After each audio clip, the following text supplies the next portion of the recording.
2022ની ચૂંટણીમાં લોકોએ ખૂબ આશા અને અપેક્ષા રાખી હતી કે અમે બહુમતી આપી છે તો બહુમતીના પ્રમાણમાં સરકારે જે વાયદા અને વચન આપ્યા છે પૂરા કરશે, પણ 2023ના બજેટમાં પણ પ્રજાની આશા ઠગારી નીકળી અને આખું વર્ષ દરમિયાન આપણે જોયું કે ગુજરાતની પ્રજા મોંઘવારીનો માર સહન કરી રહી છે, એમાં કોઈ પણ જાતની રાહત ના મળી।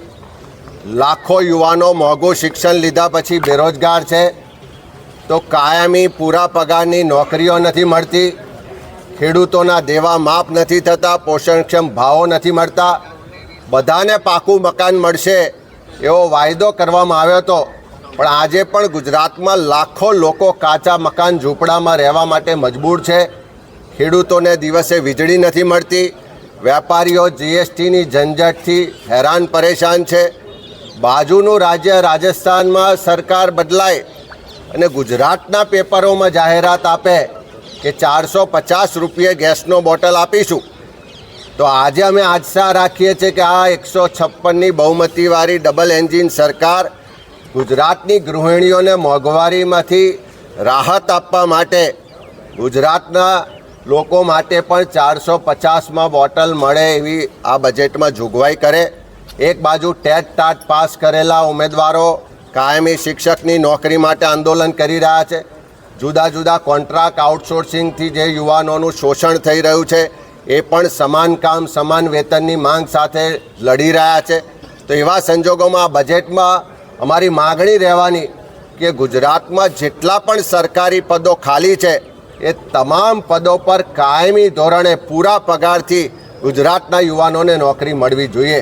ગુજરાતનો ખેડૂત આજે આર્થિક રીતે પાયમાલ થયો છે, દેવાદાર છે, ખેડૂતોના દેવા માફ થવા જોઈએ। પેટ્રોલ ડીઝલ અને બાકીની ચીજ વસ્તુઓ જે મોંઘી થઈ છે એમાં પ્રજાને રાહત મળવી જોઈએ।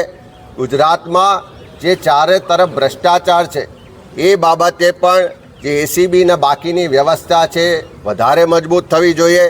કાયદો વ્યવસ્થાની પરિસ્થિતિ કથળી ગઈ છે, તો એમાં જે ખાલી પદો છે એ ઝડપથી ભરાવા જોઈએ। આ ગુજરાતની પ્રજાના જે પ્રશ્નો છે, વેપારીઓના જીએસટી બાબતના પ્રશ્નો છે, એમાં પણ સરકાર રાહત આપે અને ગુજરાતની પ્રજાને મોંઘવારીમાંથી રાહત મળે, ગુજરાતના યુવાનોને રોજગાર મળે, ગુજરાતના ખેડૂતોને આર્થિક રીતે સમૃદ્ધ બનાવવા માટેના બજેટ ફળવાય એવી આજે કોંગ્રેસ પક્ષ તરફથી અમે માંગ કરીએ છીએ। બધા ધારાસભ્યો છે, કિરીટભાઈ નથી। કિરીટભાઈ ને જિગ્નેશભાઈ અગાઉથી રજા લઈ અને એમના બીજા રાજ્યોમાં રોકાણને કારણે બહાર છે। જિગ્નેશભાઈ પણ એમને સ્ક્રીનિંગ કમિટીના સભ્ય હોવાથી સાઉથ ઇન્ડિયામાં છે ને કિરીટભાઈ પણ એમના કામથી રજા લઈને ગયા છે। બાકીના બધા અમે આ ટીમ કોંગ્રેસ આજે મજબૂતાઈથી લડીશું।